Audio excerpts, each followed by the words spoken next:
Saludamos con nuestra segunda invitada, nos acompaña vía telemática la asambleísta María Mercedes Herbst de la bancada de Construye. ¿Cómo está, asambleísta Herbst? Buenos días, bienvenida, gracias por estar en el espacio de Punto Noticias en Radio Pichincha. Le acompañamos Alexis Moncayo, quien le habla, Licenia Espinel. Finalmente la Asamblea Nacional aprobó el pedido que ustedes como bancada de asambleístas de la provincia de Manabí, solicitaron para que comparezcan y rindan explicaciones, detalles del trabajo en seguridad que está haciendo el gobierno nacional, la comparecencia de la ministra del Interior y del ministro de Defensa Nacional. En los últimos días, la ministra del Interior ha dado a conocer cifras del trabajo que en materia de seguridad hace el gobierno y ha dicho que a nivel nacional se han reducido las muertes violentas en un 19%, pero que en la ciudad de Manta, por ejemplo, en la provincia de Manabí, la cifra entre el 6 de junio y el 21 de julio, los homicidios se han reducido en Manta específicamente en un 66%. Son cifras del gobierno que lamentablemente no se han podido contrastar. Está un poco algo opaca la promoción de las cifras, no se pueden contrastar, pero no sé si al estar usted de esta provincia y puede decirnos si esas cifras reflejan o no la realidad que se vive allá. Buenos días, bienvenida. Bueno, muy buenos días, muchas gracias por la invitación. Creo que es importante decir que soy una asambleísta independiente. Y sí, como usted ha dicho, hemos logrado una reunión con todos los asambleístas de la provincia, independientemente del partido que sean, para levantar un proceso de fiscalización e invitar al pleno de la asamblea a la ministra la ministra Palencia y al ministro Lofredo. Creo que es importante entender que más allá de una crítica destructiva ni tampoco un proceso de fiscalización de censura, sí es importante y creo que el país requiere la transparencia en las cifras. Y no solamente en las cifras, sino en la realidad que estamos viviendo día a día. Nos están matando y eso es algo que no hay cómo evitar, o sea, que no hay cómo taparlo. Si bien es cierto que el bloque de seguridad estuvo dispuesto en la ciudad de Manta, hubo algunos días en los que no hubieron incidentes en el cantón. Pero en los cantones cercanos, a 2 kilómetros, en Jaramijó, en Montecristi, en Portoviejo, en los distintos otros cantones de la provincia, sí se mantuvo el brote de violencia.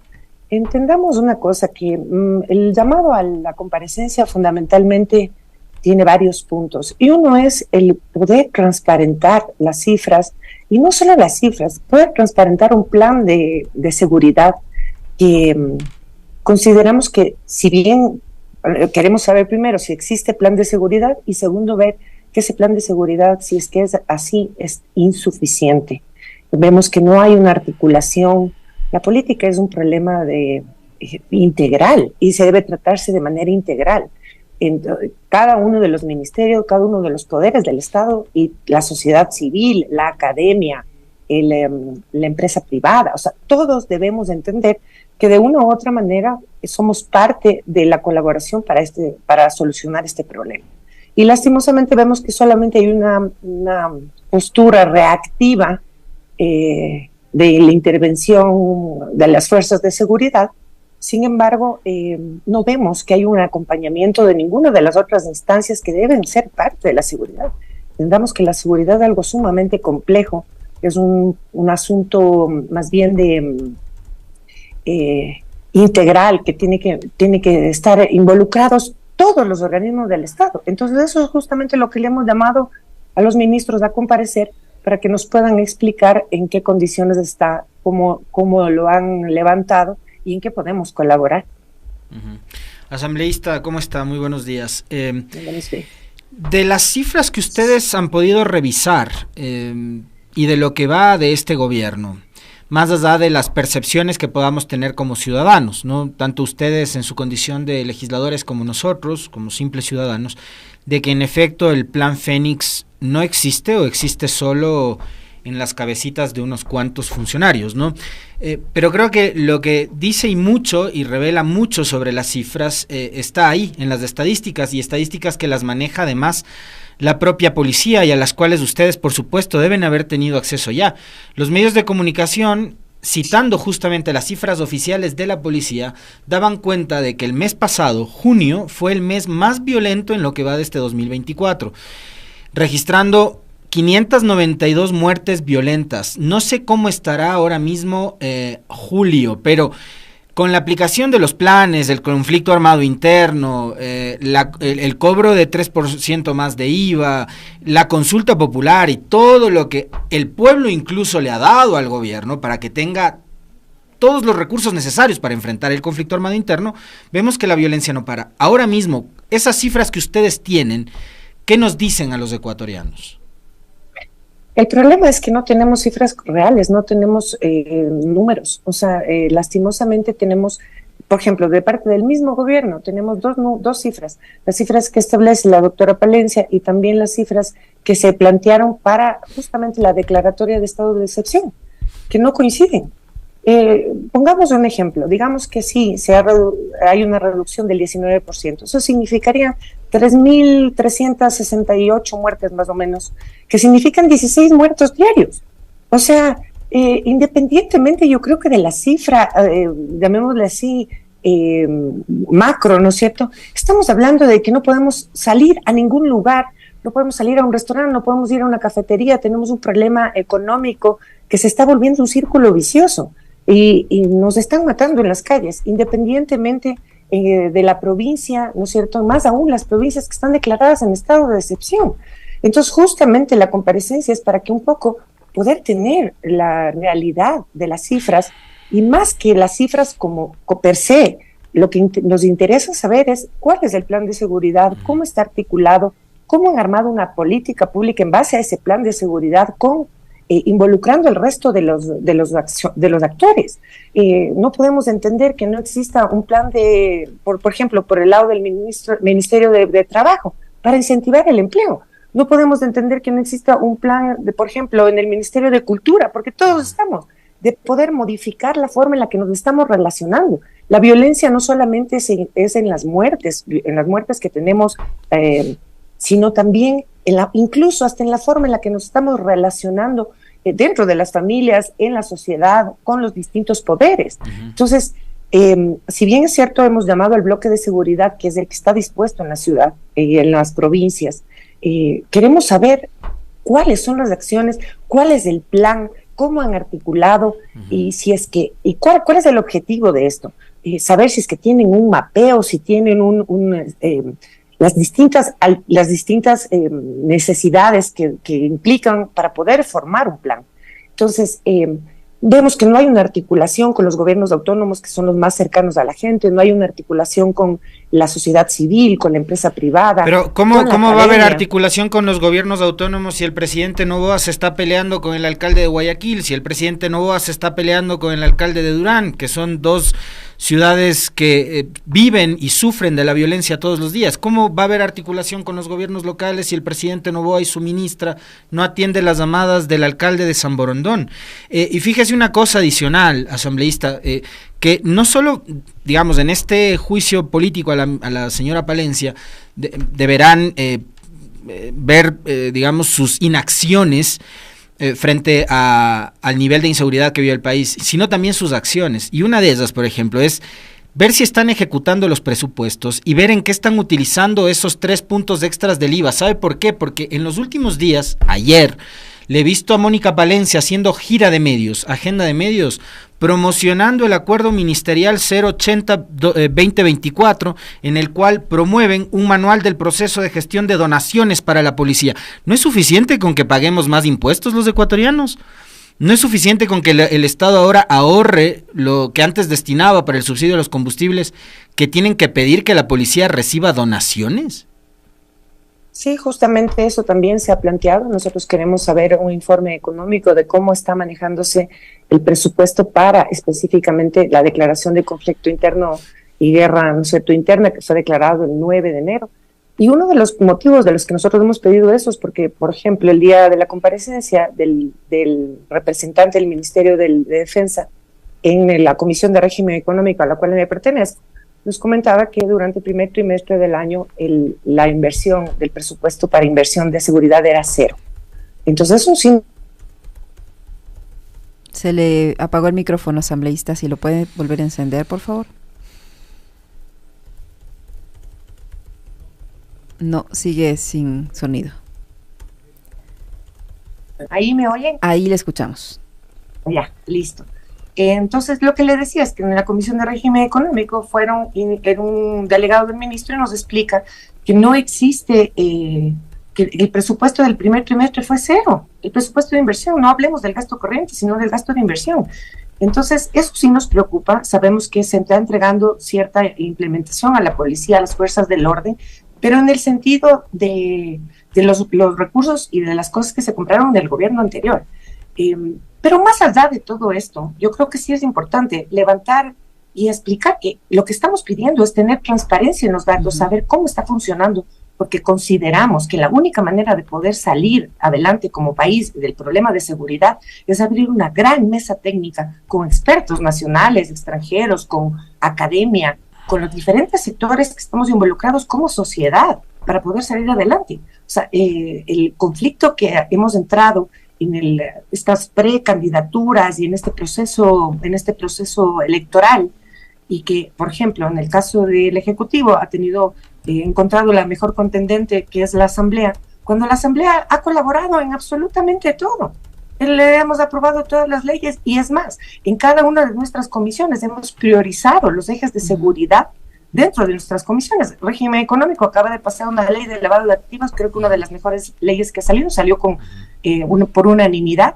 Hemos hecho una modificación también, por ejemplo, a la forma en la que se va a establecer el proceso de extinción de dominio. O sea, hemos trabajado en cada una de las comisiones aportando en este sentido. Si es que hace falta justamente el momento en el que ellos comparezcan, si nos pueden explicar y decir si desde la legislatura nosotros podemos colaborar con mayor normativa, pues lo haremos.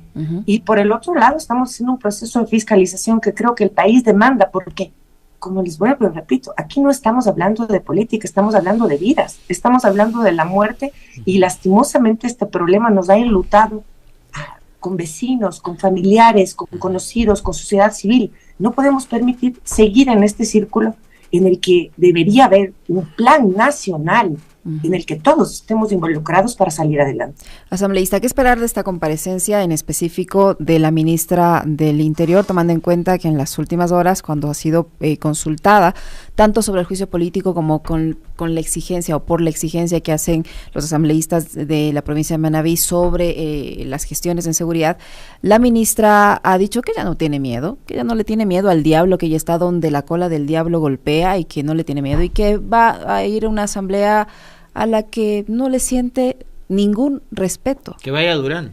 Eso dijo. Si no tiene miedo. No sé dónde golpea la cola el diablo, pero o sea, ella dice que por la gran mayoría de la asamblea no siente ningún respeto, palabras textuales. ¿Qué esperar de la comparecencia de una funcionaria que no siente respeto por las personas a las que va a rendir explicaciones y a través de ustedes, obviamente, a los ciudadanos que votaron por los legisladores? Bueno, entendamos que la Asamblea es el primer poder del Estado y tenemos que asumir ese primer poder del Estado. En segundo, yo no voy a hacer un juicio de valor, porque a mí yo, más allá de que si le respeto o no le respeto a la señora ministra tiene que venir a rendir las cuentas, porque no está rindiéndonos cuentas a nosotros. Aquí lastimosamente hemos sobrepasado a veces y entendemos que son unos asuntos personales. Aquí no es un asunto personal, nosotros le estamos llamando a la primera funcionaria de una institución y de uno de los ministerios más importantes del país, que es el Ministerio del Interior, y que representa y que articula tanto con el Ministerio de Defensa ahorita el bloque de seguridad. Entonces podría ser ahora la señora Palencia, mañana podrá ser Pepito Pérez, cualquier nombre. O sea, el nombre no es lo importante aquí. Aquí lo importante es que nosotros estamos llamándole como personera de una institución. Y si nos respeta o no nos respeta, pues eso yo no voy a ponerle un juicio de valor. Eso es una declaración que era hecha y tiene que responder ella. Yo respeto absolutamente a todas las personas porque considero que justamente ahí empezamos con el inicio de un nivel de violencia. Hasta en la forma en la que nos estamos relacionando. O sea, imagínense que nosotros lo que queremos es que, independientemente de la postura, nosotros como asambleístas y como la voz de nuestra provincia, estamos pidiendo que comparezca a que nos explique qué es lo que está sucediendo y en qué podemos coayudar, y cómo podemos... hay momentos en los que es importante ser humildes y entender que hay veces que hay ciertas cosas que nos quedan grandes. Y cuando nos quedan grandes, ¿qué es lo que hay que hacer? en este sentido que estamos hablando de la vida de los niños, de las personas, de todos, ¿no es cierto? Tenemos que buscar colaboración. Y la colaboración está dentro del país, fuera del país, con las otras instituciones. Tenemos instituciones y expertos en la materia que nos pueden ayudar realmente a levantar un plan. Aquí no es un problema del funcionario, tanto de la Asamblea como sino que todos nos debemos a una votación, a una representación popular, y tenemos la obligación de que, aunque les incomode, hacerlo, porque de otra manera no hay solución. No podemos seguir viendo que se da una manera reactiva en cada uno de los sectores, ¿no es cierto? Cuando aquí lo importante es entender si es que existe una inteligencia, una contrainteligencia, cómo estamos articulando la política pública de seguridad con los otros ministerios. Entender, y hemos vulgarizado los términos, a todos se les llama delincuencia organizada, crimen transnacional, y no es así. O sea, tenemos distintos eventos y distintas formas de violencia, ¿no es cierto?, en las que se tiene que tratar de una manera específica. Entonces, sí vemos que ha habido, no estamos minimizando los esfuerzos que han hecho, pero vemos que son insuficientes. Entonces, es necesario dar un giro. Asambleísta, a propósito de este asunto, digo, si no le tiene miedo a nadie ni al diablo, dice la ministra Palencia, debería ella estar encabezando los operativos en Durán, por un lado, ¿no? Por otro, es, digamos, casi como la marca o la impronta de este gobierno, la prepotencia, porque si hay algo que reconocer es que ustedes, nos guste o no nos guste, la bancada a la que pertenecen o el partido por el que llegaron, fueron elegidos por votación popular.